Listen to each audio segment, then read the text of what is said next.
Well, Tom, we say it ranks as the second greatest game of the last 50 years, and it's definitely one of the best Game 7s ever. It is 1991. It's been 20 years, John, and you've never actually watched this game? I've not seen from start to finish. I've seen it, and I like the ending. You're going to love it. Game 7 from the 91 World Series coming up. Perfect pitching matchup. Can you believe this? Jack Morris and John Smoltz. Down in order go the Braves. And Smoltz is off on the right foot. Runner going. Strike. Dupree throws to second, gets one, and gets the return. Folks, this game is going to be decided late. And the play is to home. Out there. Out there. And a line drive and a double play. Sends us into the ninth inning scoreless. Atlanta hasn't scored in 10 innings against Jack Morris. How much better can it get?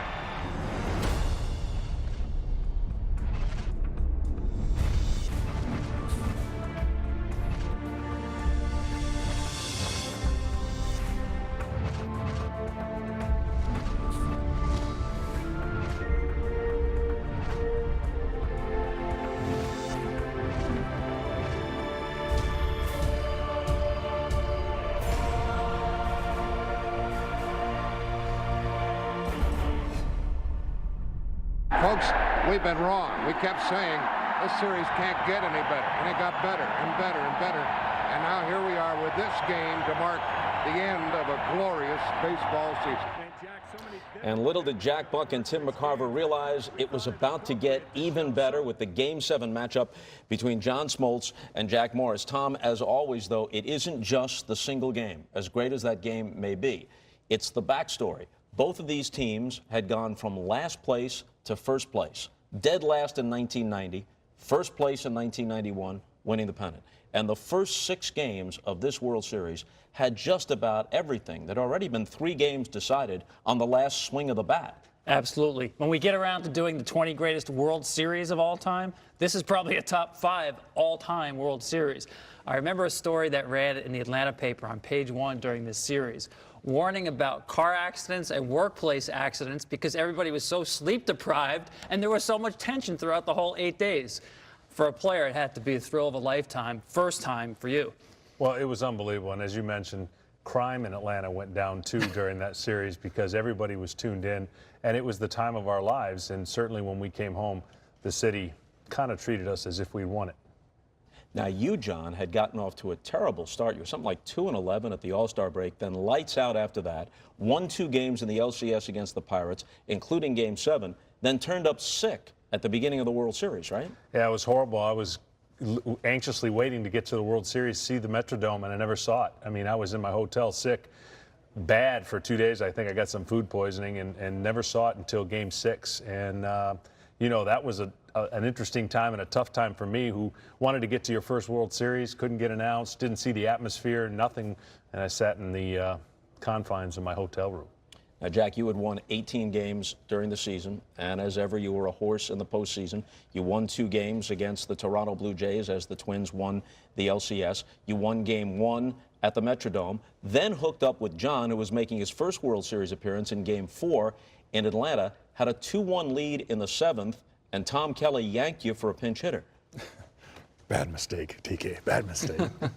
You know, it's one of those things that the manager thinks he's doing the right thing and thinks that we're going to hold on to that game. You know, we've had Aggie doing his great job. Rick Aguilera did such a great job all summer long in the bullpen, and he did what he thought he had to do. And you know, that's why it made it so exciting. Quite honestly, those games that led up to 7, you know, gave us the opportunity to shine today. In Atlanta, Mark Lemke delivered an extra inning hit to win 1 game. Then the next night, he tags on a short Jerry Willard sacrifice fly, and on a close play at the plate, he scores the winning run. Atlanta wins the middle 3 games in Atlanta, and this is the whole World Series history of the Twins. In '87 against the Cardinals and in '91 against the Braves, win games 1, 2, 6, 7 at home, lose the middle 3 on the road. Yeah, every home win for both teams for both series. So yeah, pretty cool. And probably the loudest place I've ever heard, the Metrodome, on this particular night. Any night in the postseason, but I thought especially for Game 7. It was so loud. I remember the bullpen coach, Rick Stelmazik, couldn't answer the phone because you couldn't hear it ring. He'd have to put his foot on the phone to feel it vibrate to know that Tom Kelly wanted to get somebody up in the bullpen. No question. You know, they had a decimal reader, something equivalent to a 747 taken off. But as a player, and Johnny, maybe you can comment on what you remember, but I remember it was so loud it was almost peaceful because you couldn't literally hear anything, and it almost like you could come back into a place you really felt comfortable. Well, maybe Tom Kelly's decision to take you out of Game 4 made Game 7 possible, but it also would not have been possible without Kirby Puckett in Game number 6. He made the great catch to rob Ron Gant against the fence, and then in extra innings, Charlie Leibrandt, normally a starter, out of the bullpen for Bobby Cox, and the memorable call by Jack Buck, "We'll see you tomorrow night." Kirby circles the bases. He was already enormously popular in Minnesota. This further sealed the deal in terms of him being the favorite player, probably, at least everyday player for Minnesota fans. And that sends the series to Game 7. And then, before the game, a little kid, little girl, sings the national anthem. What's the story as it relates to you? Everybody's going nuts. Leo and I are walking to the bullpen, and I looked over and I saw this little girl getting ready to sing the national anthem. And I mean, tiny, probably 5, 6 years old. I don't even know how old. And I turned to Leo and I said, if she can do that, there's no reason I can't go and pitch the game of my life or the Game 7. And it really helped just set the tone for what we have done all year. But everybody talks about Game 7 being the biggest game. And once we got out there, it was just like the same game that we had pitched, 1,000 times in our mind. Jack, you're on your way to going 4-0 in the postseason. So if somebody said, hey, Jack, you're going to pitch now for the 3rd time in 8 days, you probably scoffed at that notion. You would have pitched 5 times in 8 days if they asked you to. Well, ironically, and this is a story I've really never told anybody, but I somehow think that Tom Kelly gave me the opportunity to go into the 10th inning because of what happened the previous night. Scotty Erickson was hurting a little bit prior to Game 6. And even though it was only 2 days rest, I went up to Tom Kelly during the pregame warm-up and said, TK, I want to pitch tonight. I'm ready. You've got to pitch me tonight. And he kind of looked at me like, you're nuts. And I said, no, I'm serious. I said, we got to win this game to get to Game 7. He says, we got to win Game 7 tomorrow night after Scott wins tonight, Jack. And he said, we're going to win the game tonight, and then you're going to help us win tomorrow night. Well, John, I'm not sure a Game 7 can get any bigger, but knowing you're getting the ball against Jack Morris had to make it a little more personal and special for you, knowing as a kid growing up in Michigan, following those Tigers teams, your dad played the accordion at the '68 World Series party for the Tigers, and you actually were up for a cup of coffee, at least around the team, with the Tigers and Jack Morris. Tell me what it meant to take the ball against the guy who you grew up rooting for. Well, this was the second time, so the earlier matchup was more about to do with that. Game 7 was about trying to help your team win, but it was an eerie situation. I grew up in Detroit. I watched all their games, but you had to separate that. And I know he didn't want to answer many questions, as I wouldn't if it was reverse about, this guy that grew up watching you pitch and now he's pitching against you. The heck with that. I'm trying to beat him. So it ultimately was a great game, and the ending was beneficial to Minnesota. But I had the time of my life pitching in that game, yet alone against somebody I grew up watching. All right, so the stage is set, at least as best we can. Let's take a look officially at the pitching matchup. John Smoltz against Jack Morris. That 14-13 is misleading because after the All-Star break is when you really put it together. 2-11 up until midseason, then lights out after that. And Jack, as we said, 18-12, and at that point 3-0 in the postseason. And John had won 2 games, including the Game 7 clincher against the Pirates in the National League Championship Series. Remember, at this point, no division series. You win your division, only 2 divisions per league. You go right in to the LCS. So that brings us to the World Series. And let's take a look at the lineup, beginning with the Braves, the visitors. This is the lineup that Jack Morris will face. Lonnie Smith at the top as the DH, and it's significant here. Otis Nixon was not available. He'd been suspended because of drug use.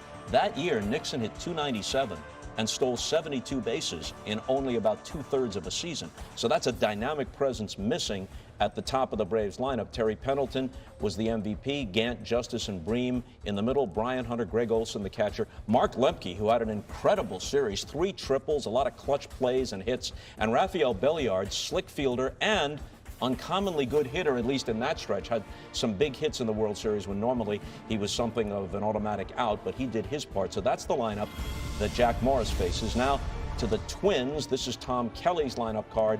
Gladden, Knobloch, who was the Rookie of the Year, Puckett with the game-winning homer the night before to force Game 7, Kent Hrbek, hometown boy, Chili Davis, DH, who John Smoltz said was a guy he had special respect for, Brian Harper, the former Cardinal, was the catcher, Shane Mack in right field, Mike Pagliarulo at third base, and Greg Gagne, the shortstop.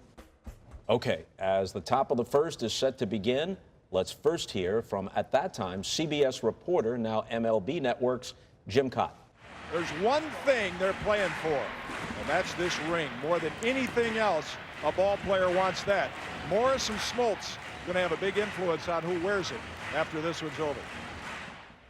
Lonnie Smith advancing toward the batter's box, playing in his 4th World Series with 4 different teams, the Phillies, the Cardinals, the Royals, and now the Braves. What's going through your mind now as you're about to complete your warm-ups? I think, Johnny kind of touched on it earlier. I think you're just more at peace right now when the game starts than you are all the time leading up to it. When I went out to the bullpen to warm up, I got a standing ovation for the first time, I think, ever in my career. And the hair on the back of my neck actually stood up, and I was so inspired by it. When this happened right there, didn't like it. Lonnie Smith shaking hands with Brian Harper. They had been teammates on the Cardinals, and earlier in this series, Tom, they had a violent collision at home plate. Absolutely. And I noticed there, Jack, your first pitch of the game, you're already glaring in at Don Denkinger, the home plate umpire. Didn't take long. I thought it was a strike. That's all. Denkinger was a good umpire, but he had a tight zone, didn't he? Yeah, over the most of what I pitched to him, he was a little small. But you know what? I can honestly say, and I'd like to hear his opinion on this too. I thought it was the best game I thought he ever had done.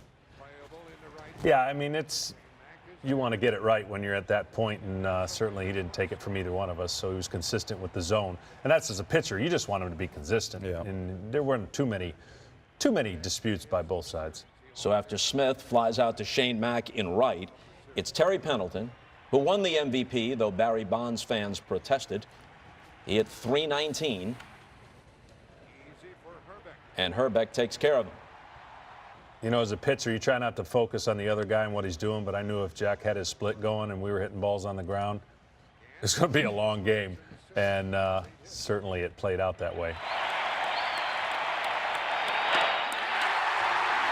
Down in order go the Braves. Now for Jack, this is the 3rd time in 4 starts. He's going on short rest.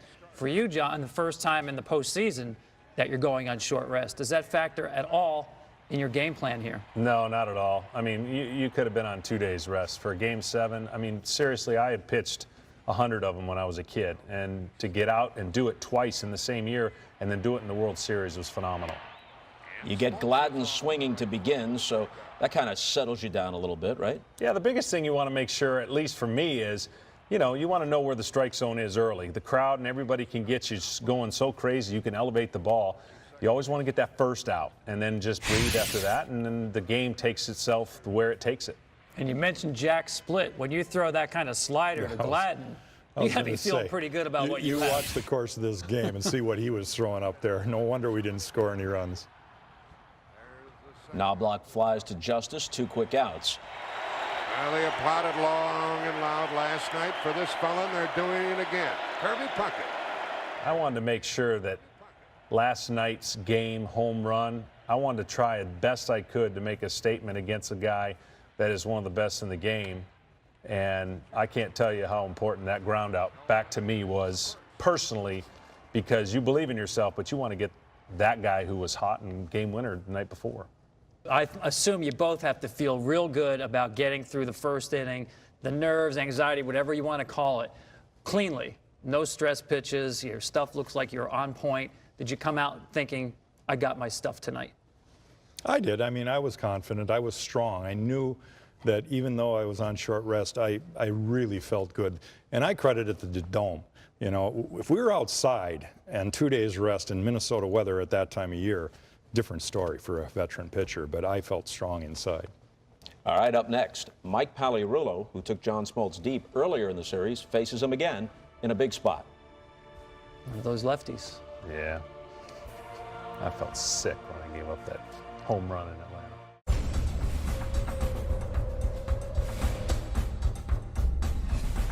Bottom of the 2nd at the Metrodome, after a Kent Hrbek lineout and a Chili Davis strikeout, Brian Harper is the hitter. 2 out, nobody on. Jack Buck at the mic. First hit for the Twins. I should have had it. I didn't charge it. He was always a good contact guy, though. Tough to put away at 2 strikes, but nice piece of hitting. Oh, yeah, I should have Look where had the pitch it. was. I mean, I that's was a bad back on my pitch. heels. That's a good pitch for the pitcher, and you got to take your hat in that case. You know, He when a almost guy, tipped it for me. Yeah, there you go. Up the middle, and Harper. And now Shane Mack hits one up the middle, and suddenly 2 on with 2 out, and you got to face Paliarulo. Yeah, and memory serves me well. I did not face him very well the last time I pitched against him. Gave up a 2-strike home run in Atlanta. And so this is the first time where I had to really tell myself, you don't mind giving up 2-out hits, especially ones that don't score runs, but you want to provide this to be the bare minimum and let the rally just be stopped right here. And I think, John, you show in this at-bat that your breaking ball is not just a weapon against right-handers, but you'll see in this at-bat a few of them you broke off nasty sliders to a left-hander you got a lot of trouble with. Well, the biggest thing is you don't want it in that down and in area for the sweet spot for a lot of left-handers. So you got a little gray area you want to stay out of. And I literally was just trying to work off that last at-bat that I had watched. And maybe like Jack there, I thought maybe that could have been a strike. But I think just it was. I was I think it bearing was. down on him big time. Paliarulo was 3 for 3 against John Smoltz. He didn't just have the homer. He had 3 hits total against you in Game 4. Yeah, there was, for whatever reason, he saw it really good, and I wasn't able to expose anything different and change his eye level at all. Nobody's hitting that pitch. You know, one thing I wasn't afraid to do was throw my slider at any count, any pitch, situation, and as long as I felt like I made good spin with it. That ball is fair. Green to Smoltz. You got to get over to cover, and Bream with the throw from foul territory, and you're out of it. Sid Bream was such a good first baseman. I know he's famous for the slide at the plate, but he got everything that was around that area. So now let's go to the 3rd inning. Mark Lemke will be at the plate facing Jack Morris, but before he steps in, we hear from Jim Cobb. Talk about tension. You can look around the stands and see the owners of each of these clubs, the executives as well as the players. Nobody can sit still. To the second baseman, Knobloch. So Lemke is finally retired. He had about 200 points above his season's average in the World Series. Well, he had a great contact hitter, and he just was in his zone, you know. And sometimes I think you get to that climactic final game, and guys come to a different level. He was in a place that he'd never been either. So, you know, we weren't the only ones in that area. And I thought that was a great point by Jim Cott, because even in the early innings of this game, you felt the tension. I mean, you'd say, yeah, it's Game 7, of course you would, but there was something about the way this series was contested, games being so close, the background stories of worst to first, that made this game, from the very first pitch, I thought, just filled with incredible tension. Here's Belliard with an opposite field single. Normally, as I said, he's in the lineup for his glove, but he was pesky with the bat in this series. And I got to credit him. That was a pitch that I could throw 20 times and he'll hit one. The ball got away, and Belliard advances on what's ruled a pass ball. But worth noting, you often led the league in wild pitches. You had that diving splitter. It would result in some wild pitches. Well, that ball tailed in, and you know, that was a pass or a wild pitch, I think, because Harp's sitting outside and the ball came back in, so it was obviously something just backed up. This game was all about the race to the first run, because that first run was going to seem like 3. And that's why the tension and everything was so big, because each pitcher knew if you could give me a run, the game could be over, and that's how much confidence you have when you're out on the mound. Ronnie Smith joins Rafael Belliard on base. Another thing I think we have to mention is, from my perspective, going into Atlanta for games 3, 4, and 5, they were spent. They were totally into every game. The Twins fans were the same way. Now we're at Game 7, and it's amazing anybody had energy left to cheer. They were literally spent as fans. Gladden retires Pendleton. Now think of what they'd seen, whether they were tomahawk chopping or waving homer hankies, plays at the plate more than you could count, games ending in walk-off or limp-off fashion. I mean, you just expected, as you said, Tom, not just Game 7, but something epic, and that's what they got. It was hit hard, but Gagne gets the force with the flip to Knobloch, and you're out of it.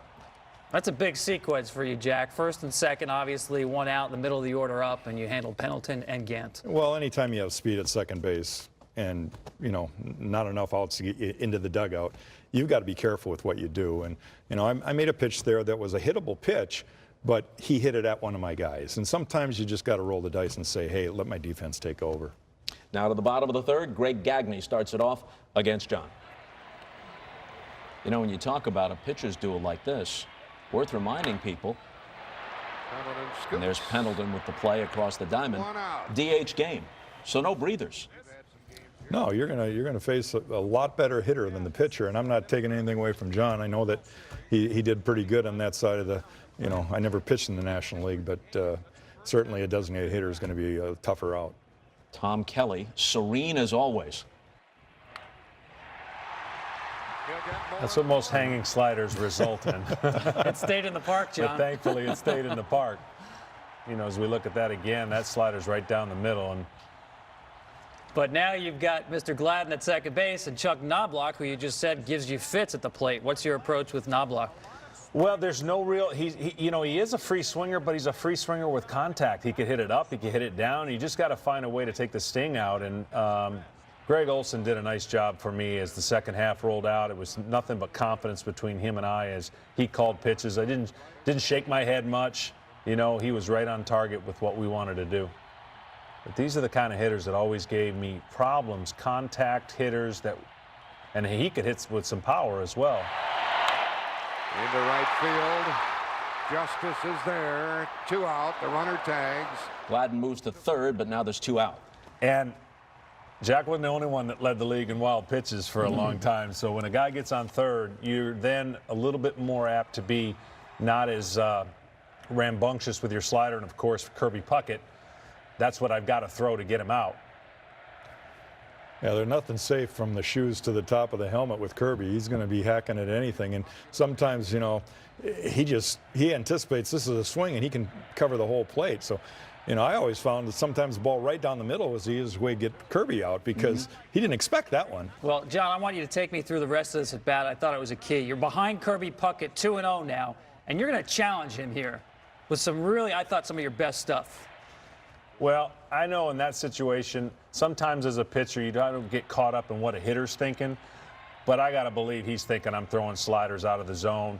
And maybe that caused him to be a little bit late, you know. And because I had success with him with sliders, you can't be afraid to be committed with the pitches you want to throw. And then the 3-2 slider right off the fastball was a key. Made a great hitter look overmatched in that at-bat. Another look at it. Goodbye. So there are 3 innings now in the books. Let's take a look at how the starters match up. Obviously, the game is scoreless, but let's get to some of the particulars. Pitch counts. You can throw them out the window tonight, huh, guys? Throw him out the window forever as far as I'm concerned. Yeah. Okay, up next, back to the game, and Jack Morris and plate umpire Don Denkinger will be at it again. Your favorite umpire. Imagine me and an umpire at it again. Well, guys, after you watch that countdown from 20 through 3, to think there's only one game that in the judgment of our esteemed panel was better than the one you guys pitched in the last 50 baseball seasons, that's saying something.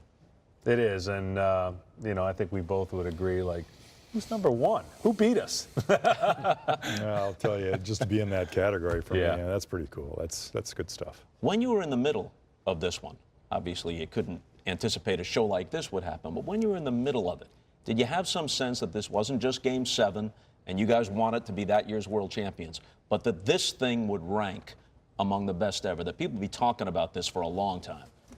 I think as it evolved, I felt that way. There's no doubt in my mind. I grew up a Minnesota Viking fan.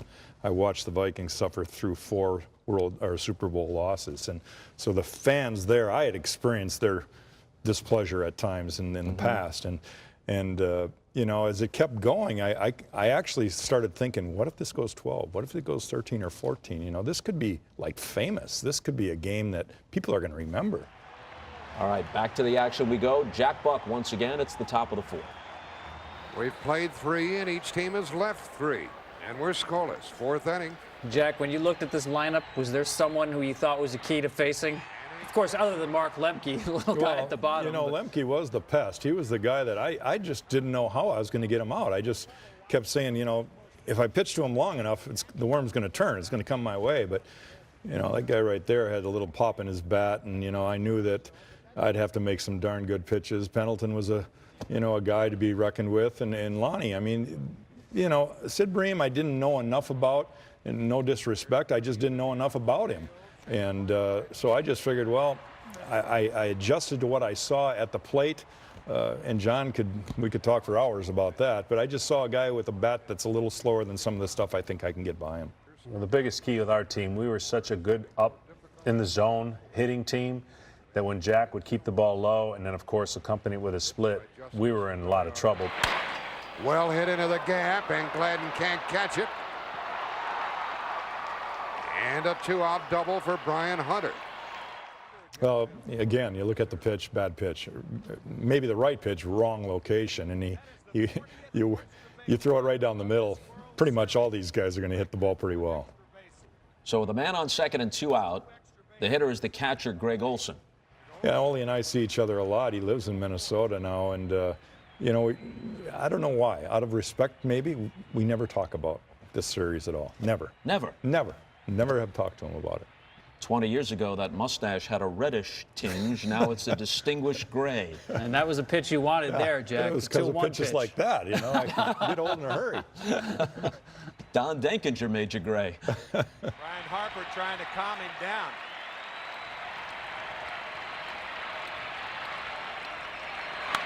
Out of play, 3-2.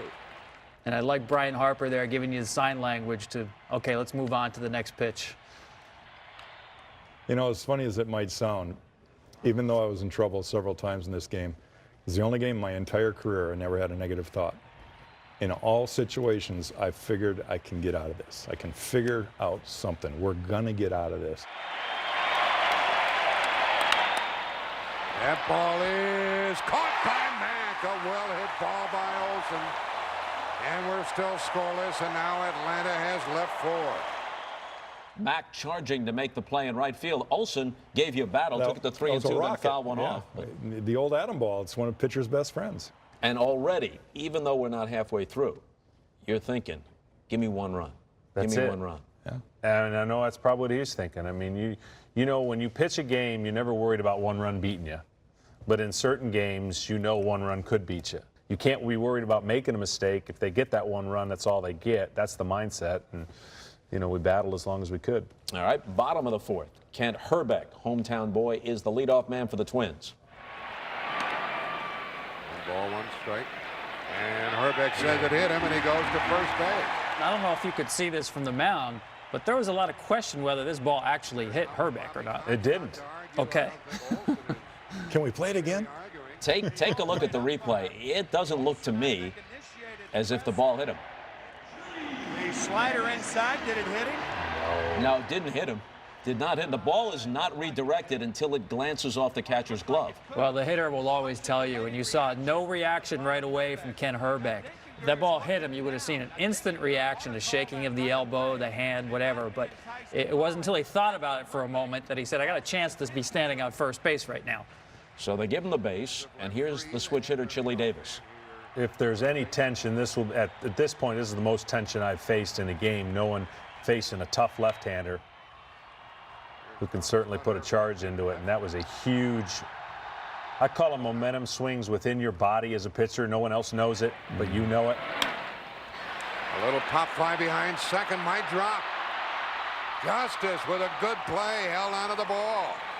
That's the second Another out. scenario on our side where you think, geez, that ball's going to drop first and second. Now we got something going, and the momentum switches back, and it's a game of momentum. And to me, that's where the tension from this game came from. It wasn't as if it was a 1-0 game with nobody on base.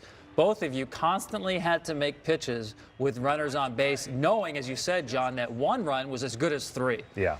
The later you go, you almost feel like, and it happened to us, you get a run late, that's huge. I mean, that game's almost in the bag, the way the game plays out in your mind. So here's Shane Mack with Herbeck still at first. The Anytime the ball went up in the air in that place, I had a pit in my stomach. But the guys did a nice job making sure to focus on the ball, because if you took your eye off the ball, you're in trouble. When we come back, Jack Morris will face the National League batting champion in a big spot. Seems like they're all big spots in this one, doesn't it?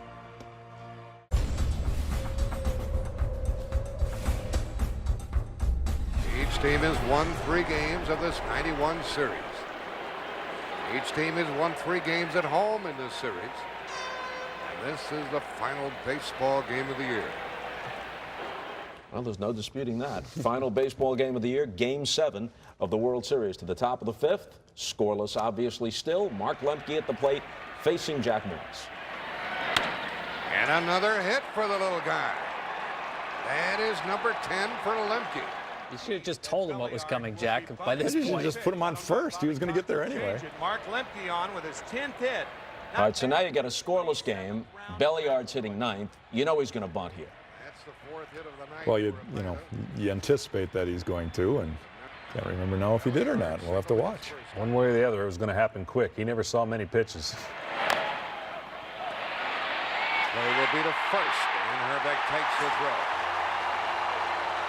So now back to the top of the order, and here's Lonnie Smith, and you're facing another jam here. Man in scoring position, just 1 out. And I thought this was a really interesting decision by Lonnie here. You figure, you're 1 hit away from taking a lead here. Runner on second and 1 out, and he bunts. And the play by Pagliarulo, safe. First and third, 1 out. Lonnie did some strange things. A, the bunt. B, sliding into first. All of his base running misadventures. He was a heck of a player who might do anything at any time. And fortunately for him, this works out because the throw is slightly offline where Herbeck has to leave the bag just enough where they lose the out. But you better make it to first base if you're bunting with a guy on second and 1 out. But now, Jack, you're in a jam.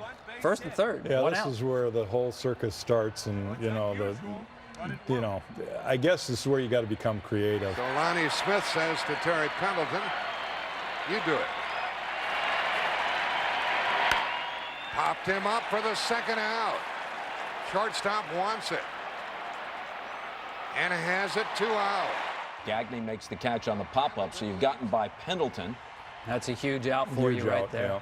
yeah. You just you look at both your shortstop and left fielder, and you're just hoping that they can hear each other because they're both calling for it, and that's where bad things can happen sometimes when their noise level is so high. But I see Danny let him take it, and thank goodness we got the out. Now This here's is- Ron Gant, and as John said earlier, with a man on third, both of you guys had a tendency to have pitches sometimes dive in the dirt. You got to be alert to that. And Harper blocks this one, and you're going to try to get Lemke, and you almost do. Yeah, you realize he's got to be aggressive if the ball gets by him, and it pops right back out to me. And, I think that's just the high school fielder in you. You think you can make a play. You hope. I didn't think about throwing it into left field. If I did, it probably would have gone there. But I thought I had a chance. And Pegs usually does a pretty good job. I don't see him from getting to the I bag. don't see how he ever got back. So we're out of the inning right there. Runner going. Strike. I didn't like doing that, and I looked back and I realized my emotions just got carried away. I never wanted to show up a hitter, and I hope Ronnie never looked at me like I was showing him up, but my emotions just took over there. I was so excited to get out. Well, I think that was a big key in the game, the way you pitched Pendleton and Gant throughout the game, because they came up with a total of 11 runners on base. None of them scored, and I thought you especially pitched the middle of their order very tough. Well, we knew that Ronnie liked the ball middle half in, and I always looked at it, well, that means you just got to get in a little bit more. I don't mind the foul ball down the left field line. Go ahead, hit as many as you want of those until your hands get tired, and then I might be able to sneak that one down and away. I just happened to hit my spot right there in a good situation. Nice call by Denkinger, too. Thank you, Donnie. Up next, what's a good pitcher's duel without some good defense? We'll show it to you when we come back.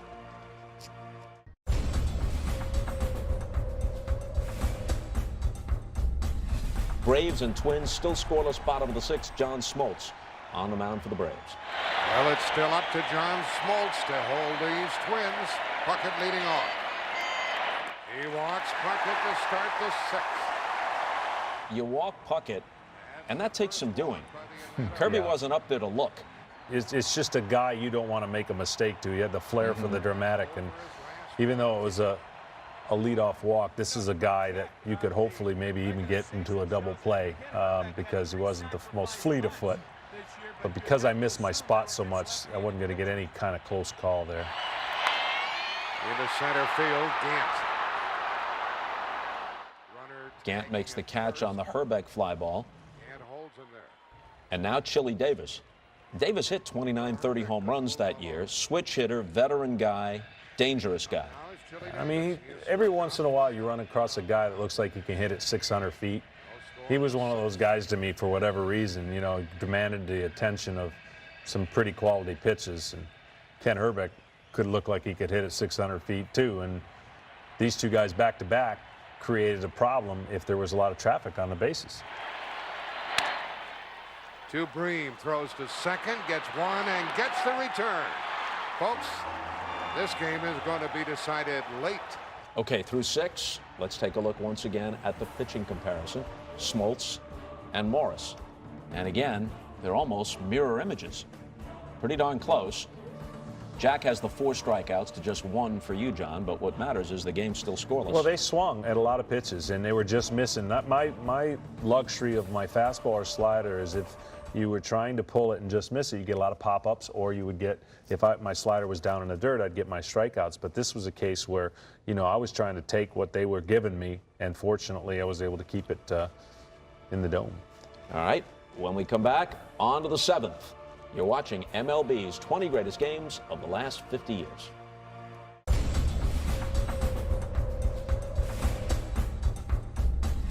Now we go into the 7th inning of the 7th game. Scoreless.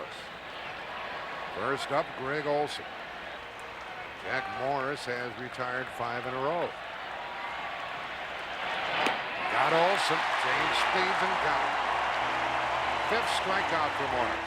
Jack, you're 36 years old here. You're probably 280-something innings into your season. Short rest, 3rd time in 4 starts. It looks like you're really holding your stuff here. It actually got a little stronger as the game went on. Well, from this point on, after Game 7, I know I got stronger. You know, you get through a couple big momentum changes, as Johnny said earlier, and you just get that extra adrenaline. And you know, I think from the 7th on, adrenaline took over. That's why I always said I could have gone many more innings, because you know, everybody's going home tomorrow. There's no game tomorrow, and I got all winter to rest. You look pretty calm there, John. It's where I wanted to be, I'll be honest with you. I mean, and I was one of those guys, if it was that game or a no-hitter, I didn't care if someone talked to me. And then he got it. 6 strikeouts for Morris. And after some close calls earlier in the game, 6 stranded base runners, now you're in a groove. Well, that ball is probably off the plate, but I got the hitter, Belliard, there to expand the zone a little bit. And, you know, when that starts happening, you feel pretty good about what's going on in the game.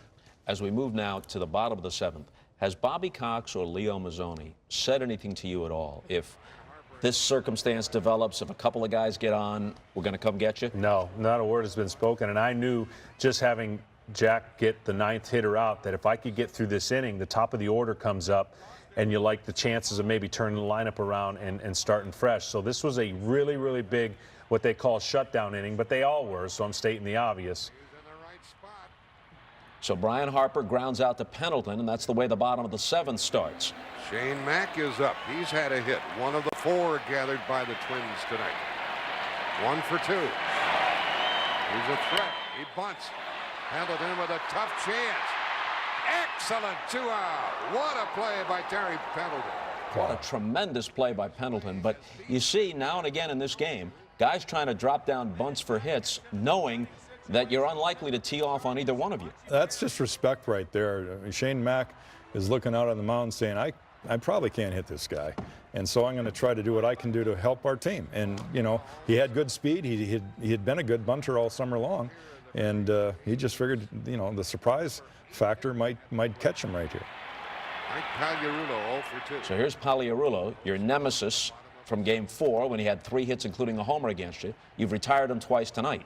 Well, the game is a game of adjustments, as Jack said earlier, and in-game adjustments are just as important, but game-to-game adjustments can be huge. And I just decided to use Terry that whole inning, I guess. As Jack Buck said, he threw out the side, including that sparkling play for the second out of the inning. So this has had great pitching, great defense, no runs through 7. And this is the shutdown inning, exactly what you wanted. And now you decide to take it on up to the clubhouse. And you know, in the old Metrodome, you had 4 flights of stairs, 38, well, how many stairs? It was a lot. It was a lot. You go all the way back there, plop yourself down on a couch, watch the game on TV. Are you just trying to change your luck? Yeah, I mean, I went up to get something to drink and maybe even nibble on something. You're at the point of, you know, we were all exhausted, so it was never going to be a scenario where you go, well, we were more tired than the other. We were all exhausted at the brink of this game, and I just decided to walk up those stairs. I'd been in the same spot, and I said, why not? And it was a very nice start to being up in that clubhouse. You just said you weren't superstitious. I wasn't, but I was not dumb either to try and find ways to do things, and I didn't do anything that had to be done a certain way. But to show I wasn't superstitious, my dummy went back down before we scored, and we'll see what happens. It seems that almost every great game has at least 1 or 2 what-ifs. Up next, one of them, the base-running misadventure of Lonnie Smith.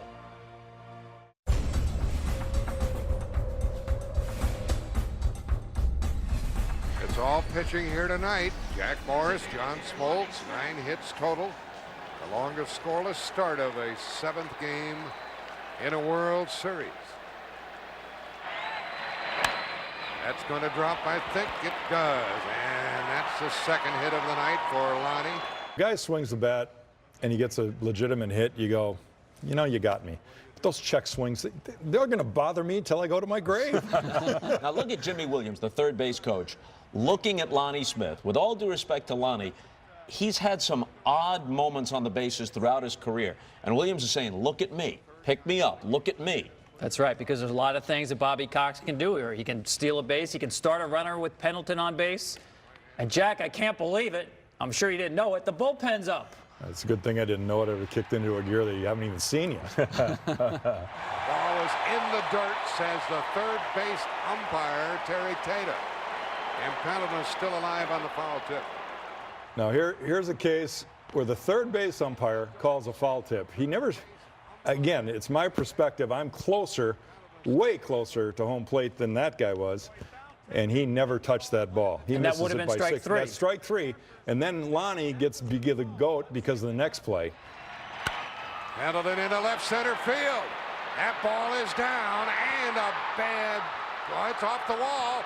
Lonnie Smith is held up at third, and he didn't do very good base running. Even though he didn't pick up the ball, my defense of Lonnie is, in those circumstances, I know what you're supposed to do, but he did the next best thing you can do, not knowing where the ball is. We had runner on second and third, nobody out. No excuse, really, to not score a run in that situation, and I know he gets a lot of blame for this right here, but I'm looking at it the other way. Now watch, Knobloch here tries to decoy Smith to make him think that it's a ground ball to the middle of the diamond, and he and Gagne pantomime the double play.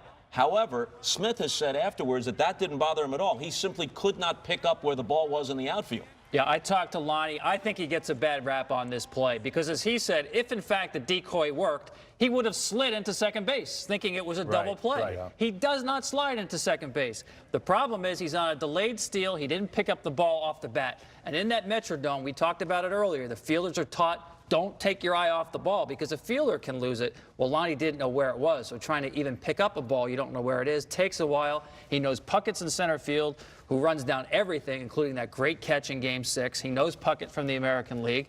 He has to play it safe there. I think the decoy has been overrated in history. It makes for a great story, but as Lonnie said, if I was decoyed by Chuck Knobloch, I would have slid into second base to break up what would have been a phantom double honestly, play. I mean, hindsight's everything, but if we were up 2 runs, I'm sure he keeps running. You could take chances. You don't want to do the one thing, even when you don't know where the ball is, do the safest thing, go station to station if you have to. There's nobody out.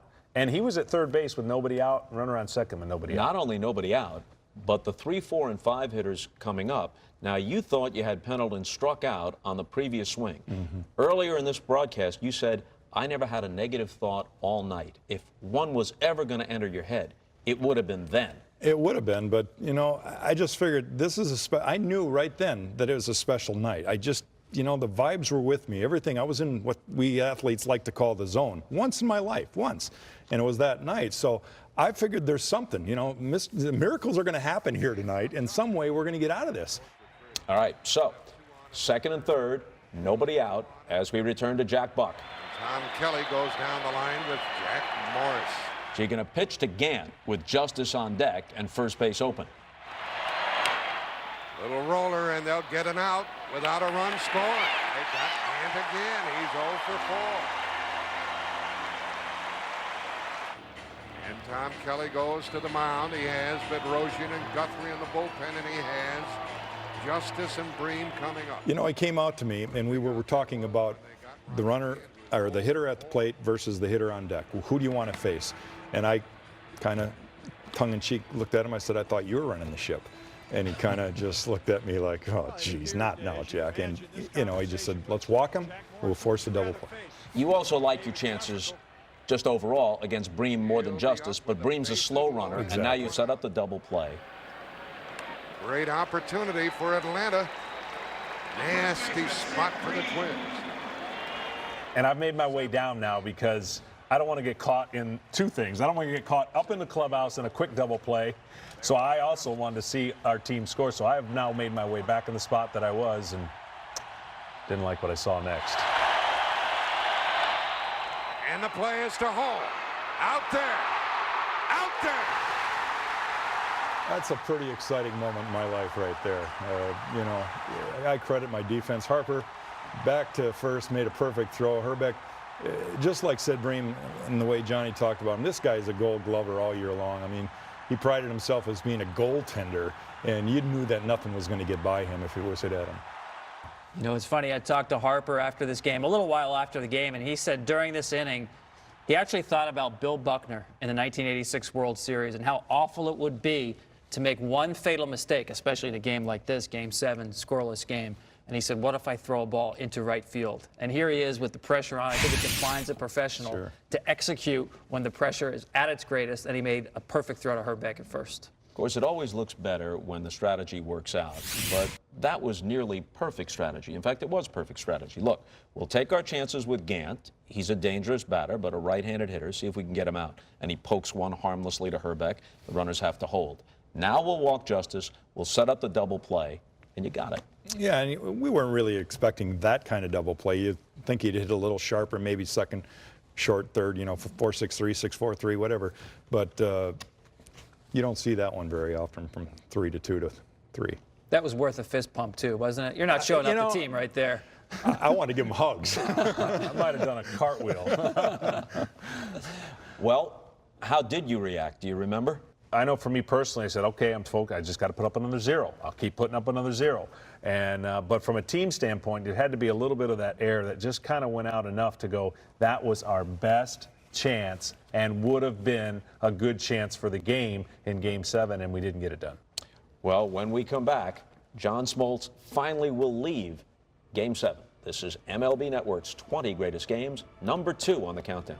You're not going to like this part, John. No, this is the part I probably should have watched from beginning to end. Huh?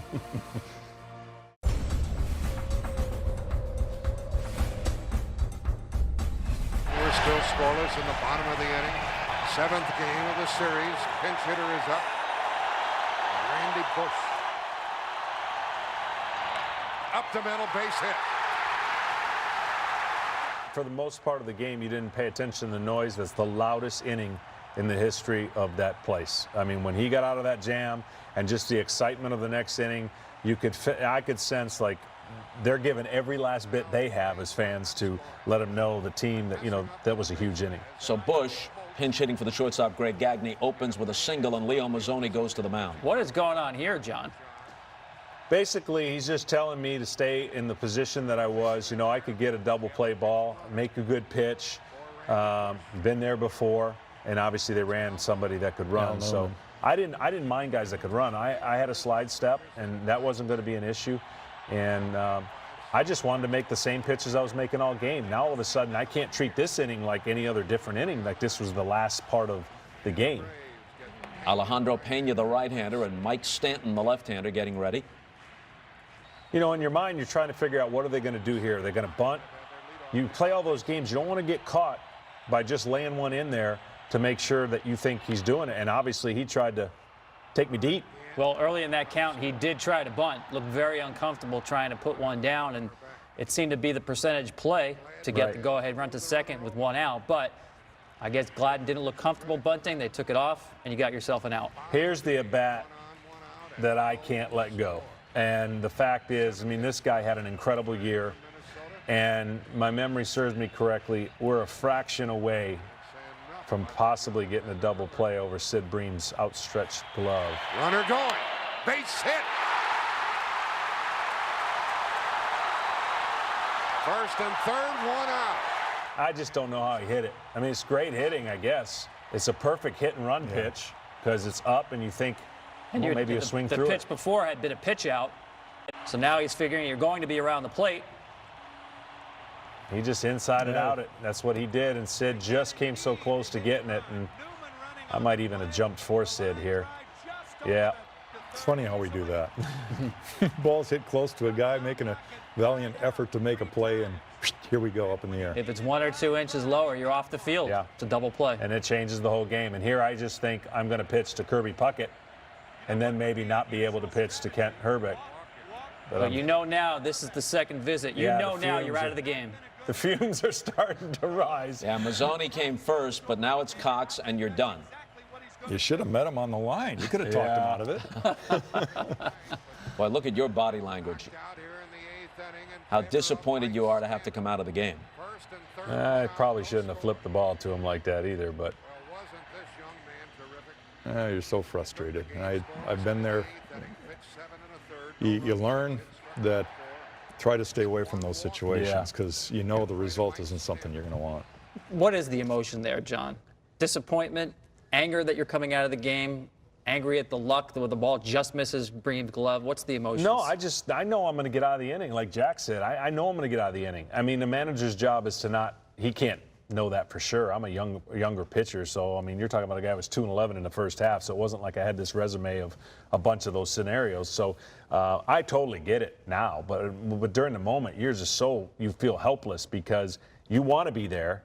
I trust myself more than anybody else, and yet I had to sit there and watch what you sit there and go, golly, 1 run's going to beat us here, a fly ball, something that we could have had happen earlier, and it didn't happen. So you're helpless, and I, like I said, I wouldn't have flipped that ball like that the latter part of my career.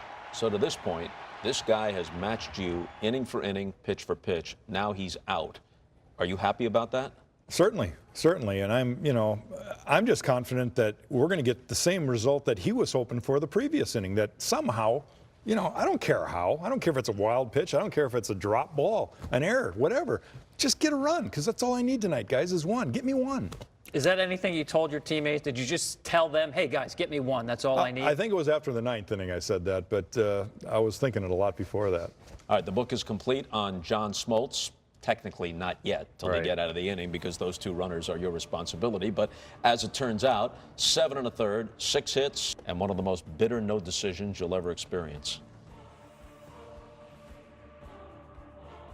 Were you surprised that they go to Stanton with Puckett as the next hitter? Well, that's kind of what was getting me. You don't think at that moment that they're going to walk the guy and then pitch to Herbeck. You're just thinking, man, I can get this guy. Maybe I'll get the double play. And then when you're on the bench and you see what's happening, you realize, okay, they're going to walk him and we'll get Kent Herbeck, maybe like Sid Bream, to ground into a double play. And there are some managers that'll have the starting pitcher walk the guy. That's the 3rd earned run after he's gone. And that's always been a pet peeve with mine. If you're going to have a guy walk him, make it be that guy in the bullpen, because that becomes his run. Also, although it wouldn't apply here because you're not going to hit for Kent Herbeck, your cleanup man, I've always thought, a little bit off the track here, but you want to have the incoming pitcher issue the intentional walk because that takes care of the 1 batter he has to face. In case the opposing manager then switches to a pinch hitter, you don't have to let your guy necessarily face that guy if you want to make a switch of your own. And it also gets the reliever used to the mound, the conditions of the field, just okay, I understand what's happening here. I'm comfortable now. Go after the next guy. And then some relievers say, yeah, but why do I want to come in and throw 4 high and wide? That throws me off. This is an endless conversation, and now it occurs to me, a pointless conversation. Mike Stanton is in now. His first batter, as we said, Kirby Puckett. You know what would be unusual strategy? Walk Puckett, and get to Herbeck. Well, Tim McCarver called a turn. It's going to be Herbeck up there with the bases loaded because they are indeed walking Kirby Puckett. And a pensive Smoltz looking on. They walk Puckett with a man on first. Now the bases are loaded for Herbeck. Newman at third, Knobloch at second, and Puckett at first. And a line drive and a double play sends us into the 9th inning scoreless. What was Knobloch thinking? Where was he going? You know, I don't understand it. We talked about Lonnie's mistake, but Knobloch here is not even the lead runner. It's a line drive. You're taught to get back to the base, at very least freeze. He's not even in the picture here. No, he had already made up his mind. He's going on first contract, which is probably not the right thing, but Soft line drive. Lemke's there. Easy DP. As you said, Knobloch's halfway to third base. Now, protocol, when a starting pitcher is removed, you stay in the dugout, see what happens with the mess that you left for a relief pitcher. But once this inning ends, do you go back to the clubhouse? No, there's no more, nothing enough to do. You sit there, and if there's any way that my presence could help, it didn't matter. I was going to be there and watch what unfolded because there's no more bullpens, there's no more nothing. You're done. In each dugout, is the feeling excitement?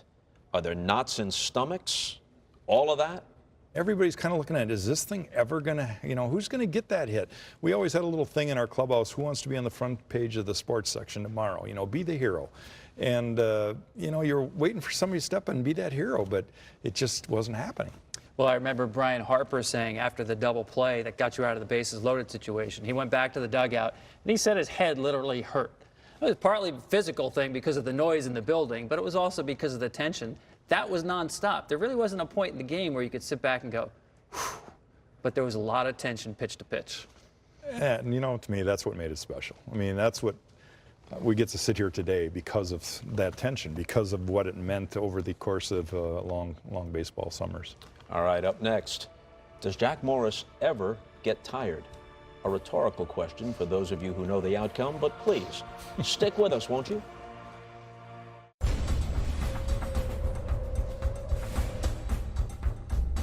Hasn't this been, and isn't it, magnificent?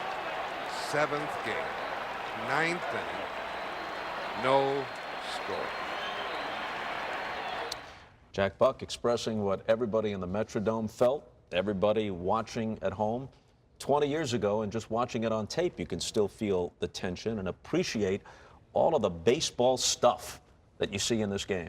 That line score was a thing of beauty, wasn't it? All those zeros strung together there, and you think about a DH game, a game in the Metrodome where the ball jumped, and yet it's 0-0. I think it says a lot, obviously, about the job that you two guys did. Well, see, now he's still in a calm position because he's got the ball in his hands. I'm ready to throw up because I'm out of the game and can't do anything about it. Those are some of the worst games to watch as a pitcher when you can't do anything.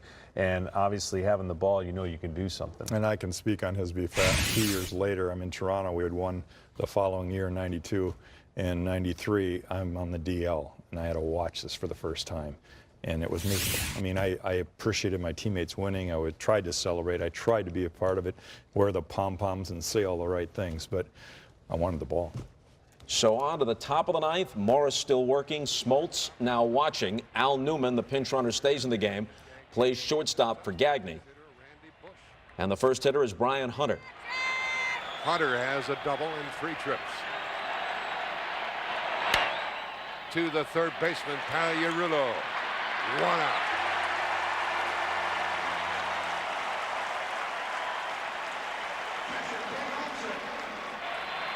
Now it's Olsen. He's 0 for 3. Newman gets it. Your stuff still looks good, Jack. And I'm actually kind of going into a new gear right here. I really did have adrenaline rush, and I just felt stronger. I felt like, okay, I've got way more left here, and I don't want to waste any more pitches. You know, it's like make the pitch, get the result, get back in the dugout. Maybe some way we can score a run. Lemke now. Minnesota could win the World Series with a run in the ninth. Probably felt good to get through this one in short It order. always felt good to get Lemke out. He didn't swing out of the zone much there, but I just reared back and figured I'm letting one fly, see what happens, and he went out of the zone. And not only did he let it fly the last 3 innings, but his fastball got more hop and was down and really gave us a lot of problems, because if you look at the early part of the game, a lot of split fingers, off-speed pitch gave us the swing and the misses, and that's what you dream of a pitcher. You set him up, and then you can say, go ahead. That one shot in the dugout that we saw of TK talking with his pitching coach, you said you imagine what that conversation is about. Well, now you're part of that conversation. You come back out in the dugout. Is there any conversation between you and your manager? What happens if this game goes to the 10th inning? Well, actually, this is when it happened. Everybody thought that I had that conversation on the mound after the 7th inning when he came out, or the 8th inning for the double play. But the conversation happened right now. He came up to me, not Dick Such, our pitching coach, but TK came up to me and said, put his arm around me and said, great job. That's all we can ask. You 9 innings, you know, we're going to bring in Aggie. And I looked him right in the eye, and I said, I'm not going anywhere. This is my game. And he didn't know how to react. He walked away from me, didn't say anything, didn't know how to react. And I was going to follow him. If he would have come back and said, no, you're out of here, I was not going to handle that very well. I just felt great. I felt like, well, like John did. I'm only I've got a little bit more to say about it right here. And TK did something that I've never said publicly enough to thank him, because he put his tail on the line right there. Comes back down and says, what the heck, it's just a game. Go get him. And, you know, Grady Little got fired over the same scenario with Pedro Martinez a few years later when the result didn't happen quite the same way. So I got to give TK a heck of a lot of credit for having the courage to leave me in the game, because most managers, and I might even done that myself. You know, you got a pretty darn good reliever in Rick Aguilera. Let's get him in here right now. But he went with his heart instead of what the reporters were going to say to him. And after the game, he told the press exactly that. I think his quote was, I said, what the heck, it's just a game. Go ahead, babe. And you're confirming that's pretty much exactly what he said. Yeah, that's the conversation. All right, so now as we go to the bottom of the ninth, and if beyond that it goes to extra innings, it's a sudden death situation for the visiting team. It is. We've been there too many times to not get too caught up in it. But, you know, now you talk about tension. Now when you're in the opposing field, bottom of the ninth, as Jack said, anything could have happened to change it. Into right center. That ball gets down. Davis stops at first. When that first left the bat, you say this could be a double. Yeah. Well, Chile, you know, he looked faster than he actually was, and he was a smart player. He made that decision just a few steps from getting to first base to put the brakes on, because he knew if he could have got there, he would have gone for it. He would have taken the chance, but he knows right there that, hey, I'm better off on first and being nobody out than getting to second and get thrown out. You don't want to do that in a game like this. Tim McCarver was speculating that he might have missed first base and had to go back to make 100% sure, and of course that took away any possibility of trying to stretch it into a double. Now Davis is out, and there's Jarvis Brown running for him. Yeah, here's a kid that came up at the end of the year just for this particular reason, and it's one of the trivia questions back home. Nobody remembers the guy that ran for Chili Davis. Well, you're set up really well here, being the home team now, bottom of the ninth. You don't have to defend a lead. Leadoff runner on, bunt situation. And bunted well. It's a base hit. How did we not score? How many times could you have asked that question in this game on either side? That question? How can you not score? If there's such a thing as finding a gap between the pitcher and the first baseman, that's what Harper did. And then Stanton pulled something, chasing after the ball. Well, Mike's the kind of guy, when he lets go of the ball, he's going to fall off towards the left side. And actually, he begins to charge towards third base here a little bit. And he just doesn't have the room, the time to get back and recover on the other side and twist his knee doing that. Well, you're right. He falls off so hard to third base that he just couldn't get himself in position for a perfectly timed bunt. Runners at first and second, nobody out, and Alejandro Pena into the game in relief of Mike Stanton. So now Shane Mack comes up, and he could bunt the winning run to third with one out. Well, you would Alejandro think Pena. so. You would think that's the percentage play, to bunt the runners up, get the winning run to third with less than 2 outs, and Tom Kelly's got a different idea. And a ground ball to Lemke. They get one and a double play. The runner ends up at third with 2 out. You know, that was just textbook perfect double play right there. He has to go hard to his left to get to the ball. Makes a perfect throw over to Belliard. These two are the most underrated double play combination. They were just so gifted. And Rafi played with such a big heart. You know, he wasn't a huge guy. I mean, that slide right there usually has the ball going in a different direction. You got to wonder, though, why Tom Kelly didn't have Shane Mack bunt. You know, because of his speed, that might have, you know, given him one of the things where you could hit it, and chances are no way he's going to hit it into a double play. But I always say, when you think a guy's going to bunt, that's your best chance for that pitcher to throw that fastball right down the middle. Mm-hmm. And maybe he was thinking of just ending it right there with a line drive in the gap. So Pena walks Pagliarulo intentionally. That brings up Al Newman's spot in the order, and Paul Sorrento is sent up to hit for him. So Kelly is quickly emptying his bench here with pinch runners and pinch hitters. And you saw Stanton leave with the injury, but Pena, don't forget, became your closer down the stretch. So you're still pretty good shape in terms of the choice that's on the mound right now. Runner going. 10th inning coming up. How much better can it get? The Twins have left 9, and we're still scoreless. I'm curious, John, now that you've got, and we're watching this now through 9 innings with more to come, watching it for the first time the entirety of this game, what kind of jumps out at you that maybe you forgot happened in this game? A key point, a key pitch, a key play? When I sit here now, I honestly go, you know, more kudos to Jack. We had a bunch of opportunities. I mean, we had chances to score. And knowing what I've known, watching as long as I've watched it, I knew that unless we did it, it was not just going to happen. And that's part of what makes this game so great and so memorable. Not just that you each pitched so well, but that you each had to walk the tightrope so often. If they simply blew through everybody, that would have been admirable, but less exciting. Absolutely. But now you have to do it for a 10th inning, Jack. And I know you talked about adrenaline. So where are you at physically? Again, you're almost 290 innings into the season here, 36 years old. Still working on adrenaline, 10th inning. Yeah, in fact, I felt, if not the strongest point in the game, the 9th inning, going in the 10th, I felt as strong as any other point in the whole game. John mentioned a good thing. I threw a lot of split-finger forkballs, I called them, early on in the game, and I wanted to throw them low in the zone and maybe have guys chase out of the zone. But I hadn't shown a lot of fastballs yet, and so now I have another weapon. You know, today's pitchers never get to that point, and, you know, I think it says a lot about the way the game was played up until this pitch count era. Now you got something left to show guys, another pitch that they haven't seen enough. Extra innings in Game 7. When we come back, we'll explain what Jack Morris has in common with Bob Gibson and Tom Seaver.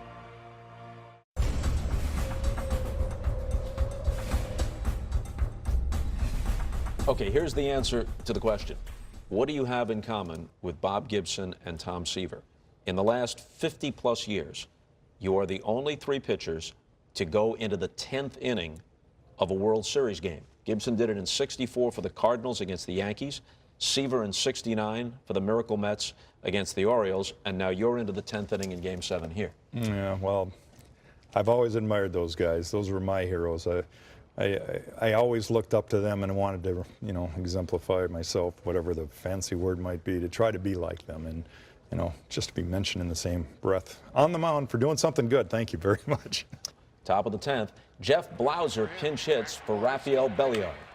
Well, Bobby's probably thinking maybe Blauser can run into one here. It looks like it's tough to string together 2 or 3 hits, but maybe Blauser instead of Belliard can hit one out. Not going to happen.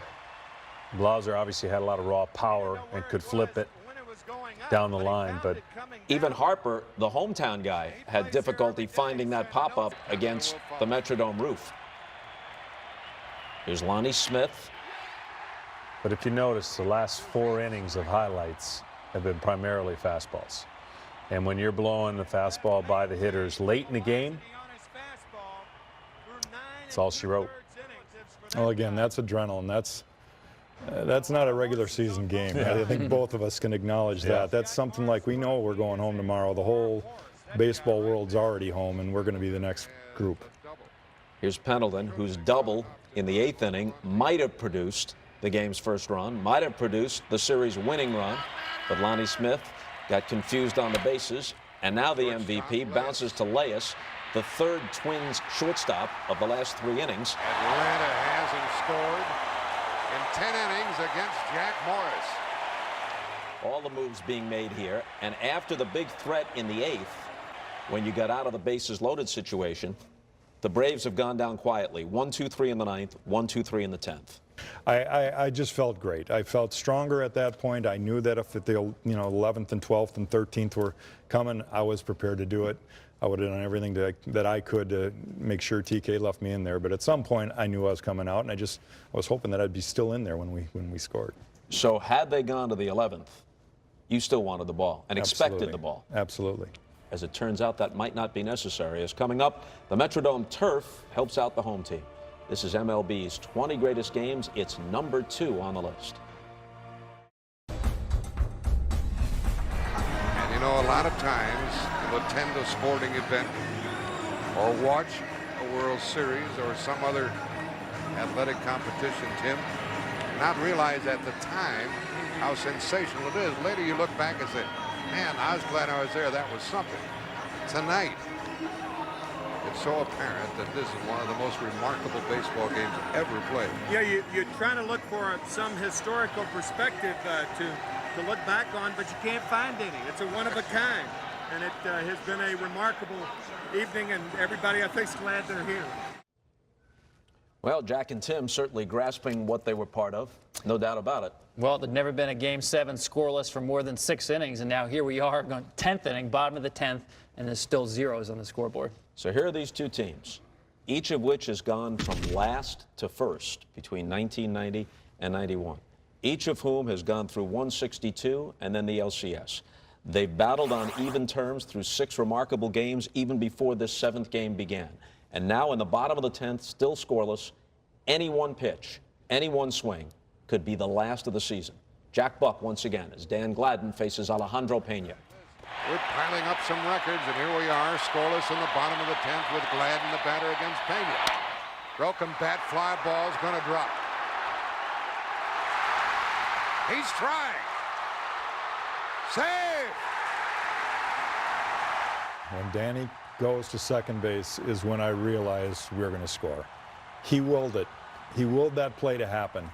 And he took a chance. And, you know, if he's thrown out, TK is going to just throw his hands up in the air. Everybody's going to go crazy. But his confidence and his ability to do what he thought he could do, as soon as that ball got by Hunter, that he just turned on the afterburners and willed it. If Hunter fields it, his momentum's carrying him toward right, but he might have gotten Gladden. Once it got past him, Gant didn't have enough time. I think you're right, because he would have come up with it on that short hop trying to trap it up in the air, and he's left-handed, so that would have helped him. He didn't have to turn around and throw. And of all the things that led to a win, that broken bat hit, who thought that was going to be as huge as it was? Jim Clancy's the right-hander, and Kent Merker the left-hander. Well, again, Tom Kelly doesn't really love the bunt. They were 11th in sack hits, but this is an obvious bunt situation. Now blocked bunts, Pendleton goes to first. Lemke took the throw. And sometimes the little things mean so much. You know, the Twins pride themselves on doing the little things right, catching the ball and, you know, taking the outs that are given to you. Right here, Nabi does the right thing, puts down a perfect bunt. Now, the only problem here, like we talked about with Alejandro Pena throwing so many fastballs, he really didn't have too many of a swing and miss type pitch. He was going to beat you with a pop-up, or you were going to be able to ground the ball, or, you know, weakly in the infield. And, man, we were so bad if we could have gotten one more double play. But wasn't in the cards. So here they walk Puckett, and Herbeck is the on-deck hitter. But Jarvis Brown, who had come in to run for Chili Davis, is behind Herbeck. So that influences the decision to walk Herbeck as well and load the bases and take their chances with Jarvis Brown or with a pinch hitter. And TK chose to go with Gene Larkin. left-hander, you know, it's an obvious situation for him what he has left on his bench. But Gene Larkin, you can almost see him limping up to home plate. He can swing the bat, but he cannot run. Yeah, that's the thing that people don't remember either. Gino was hurting, and you know, we knew that he couldn't run very well. So, you know, he's in a situation where he's got to get one past the infield. You know, that's all he's got to do. He's got one job, and he gets it done. So if he hits the ball on the ground, pretty good chance they can double him up. Very good chance. The Metrodome was packed with tension from the first pitch to the last. Let's stretch things out just a little bit more. When we come back, the conclusion of Game 7 of the '91 World Series.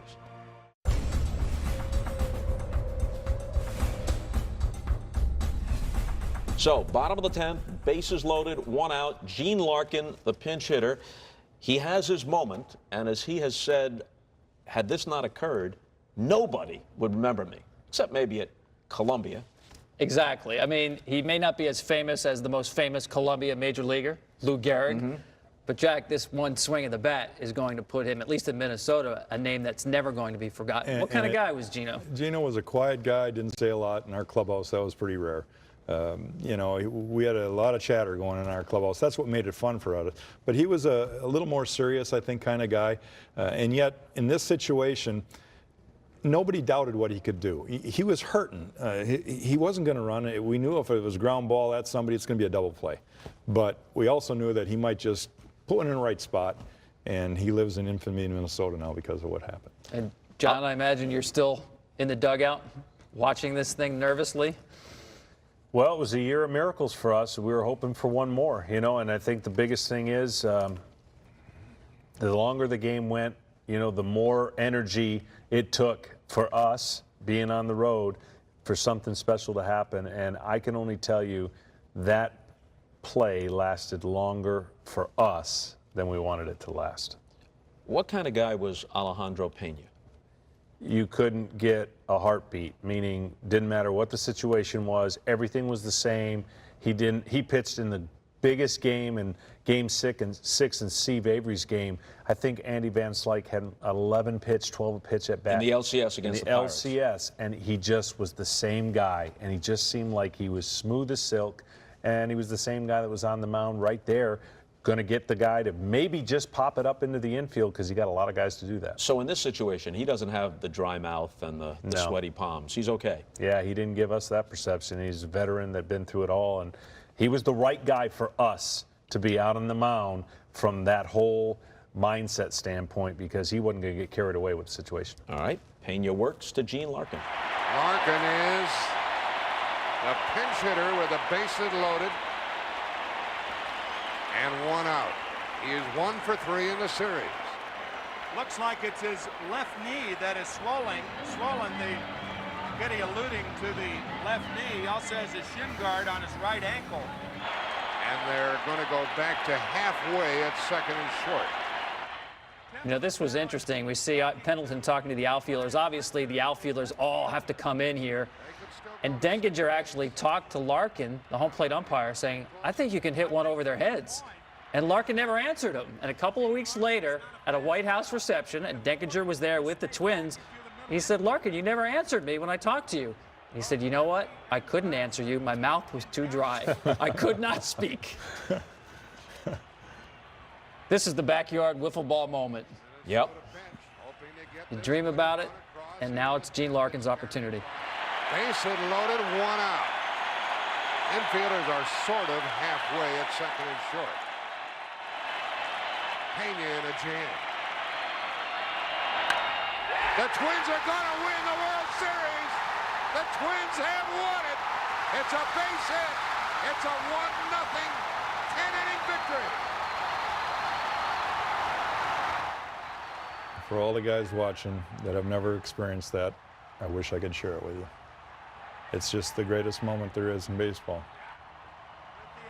Not that moment. No, but we were a team that realized we fought as hard as we could and that the future was pretty good. We didn't know it was going to be as good as it was, but there wasn't much you could do in this moment. But watch it, take it in, and hope that one time you'd be on the other side doing the same thing they did. Gladden went back to tag just in case, and then he was able to trot home. And you got there pretty quick, Jack. Yeah, I'm floating on air right about there. And it's like, Danny, you can't get in here quick enough. You're waving him home. It's a special moment. Even though, John, it's a heartbreaking defeat, as you watch it, and as you told us earlier, this is the first time you've seen, if not the entire game, because we edited a bit, essentially the entire game. Do you have a sense of pride for having been involved in it? Oh, absolutely. I mean, there's not a player that was on our team that didn't realize what we'd accomplished. It's rare that you have two teams go last to first, but to play that classic World Series, and I can remember everyone going, oh, Atlanta, Minnesota in the World Series, who's going to watch this? Well, whoever missed it missed the greatest World Series ever. And when we went home on our plane, certainly there wasn't a celebration, but there was a pride that our manager, our owner, everyone knew, every single person gave everything they had. It was an incredible feeling. And like I said, we went home and they crowned us the outdoor World Series champions, so we had that going for us. When the game was over, Jim Cott caught up with the winning pitcher and World Series MVP. I'd like to know what it felt like. I mean, you come off the mound with an emotional inning, and yet your ball club doesn't score, and you got to dig down and go back out there again. What were those feelings like, 7th, 8th, 9th inning? Well, there's a lot of guys that influenced me in my career about battling the guys and don't worry about what we do offensively, because sometimes the pitcher has no control over that. But perseverance, I guess. I just didn't want to quit, and somehow we figured out a way to win this thing. One of the special moments for me was after that, and I got to share a cold beverage behind the scenes with the enemy. Some of the guys, Lemke came over, Justice came over, Mike Heath, my old teammate in Detroit, came over, and we sat there for about 15 minutes. And back in those days, there wasn't a lot of camaraderie between teams, not like you see today. But the respect we had for one another was phenomenal, and that was one of my favorite moments I haven't shared with hardly anybody. But just to do that after a big game, I told him flat out, I said, this could be yours as easy as ours. I'm not a guy to say that very often, you know. I'm pretty selfish when it comes to W's, but I recognize what it meant, and you know, it could have gone either way so many different times during the whole final game. Was there any conversation beyond that, or just a shared sense, we all know what happened here, let's just spend some time together? I think that was it, you know, and when I look back, of course, it's so much nicer to have the trophy in our hands, but I'm more proud of the fact that I got to play in that game, that the whole thing unfolded the way it did to give me that opportunity, because, you know, if we would have won in 6 or they would have won in 6, I don't get that chance, and you know, it's one of my greatest games ever. Here's John Smoltz post-game. I really believed we had it. I really believed I was going to shut them out. And, you know, games like this bring out the best in certain people and concentration. And I felt like I was at my best, as well as Jack Morris was at his. And you know, it's just going to be who fell first. He stayed on for the ride. The old saying goes, losing hurts worse than winning feels good. True? Yeah, and thankfully for me, in my career, I had some great people in my corner teach me how to accept winning and losing and being professional both on the good times and on the bad times. And like I said, you asked the question, we felt like we did everything we had to do. It was one of those rare times in defeat where you're disappointed but not dejected to the point where you can't get on the plane and you can't go home. And, you know, it just was everything that I thought and more. And I'm an emotional guy and certainly pour all my emotions into it. But at the end of the day, there was nothing more we could do. Well, John, obviously you've had a great career, especially in the postseason, but in some ways you're as connected to this game as any other in your career, a game that your team lost and you got a no decision. Yeah, there's been too many of those for me personally and the Atlanta Braves. But as Jack said earlier, I mean, if you had to play the Hollywood game where you could go back in time and maybe do something different to change destiny, I don't know, it would have changed. I just know it was the greatest moment of my life at that point, because as a kid growing up in Detroit, Michigan, watching all those games, I threw against a brick wall, and as I tell people all the time, I was 99-1 in 7th games in my mind, because who would believe that I was 100-0? So I threw that one loss in there, but you know, you just want to be at your best at the time that it counts, and certainly we were all proud of that game. Like John, I had lived through this in my mind since I was 6, 7 years old. I had dreamed about it. Every kid wants to be the guy on the mound or the guy at the plate, Game 7 of the World Series, and live in that dream. And, you know, I recognized it, early as we're watching this game. I recognized this is the dream. I've had it before, and it almost made me relax even more and gave me confidence. Your boys, who are adults now, of course, they were young kids then. They were at the games, right? They were at the games. I remember after the game, my dad had brought him down from one of the suites, and my youngest at the time, Eric, was crying.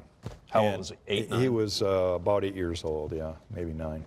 And he was crying, and I didn't know what had happened. And I said, "What's wrong? What's wrong?" He says, "Dad, I'm just so happy."